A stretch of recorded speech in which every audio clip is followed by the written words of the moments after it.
The sound of a nail scratching on a chalkboard is probably the most irritating sound you've ever heard. Obviously, after Justin Bieber. Most of us, including me, cringe by the very thought of it.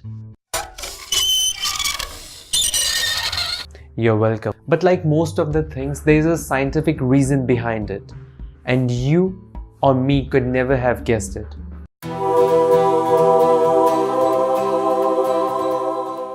Hey everyone, this is TyroScience, simplified science to make you smarter. So the sound produced by a nail scratching on a chalkboard is similar to that of an animal in distress. Chimpanzees produce a similar sound as a warning sign, or more accurately, warning cries.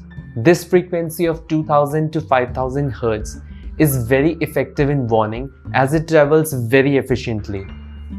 So this sound provokes a primal instinct in your brain.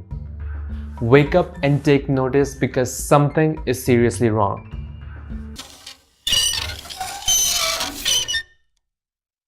You're welcome again. Please hit the subscribe button if you want to see more videos like this. Don't forget to like, comment and share. And as always, keep learning, keep exploring until you know everything.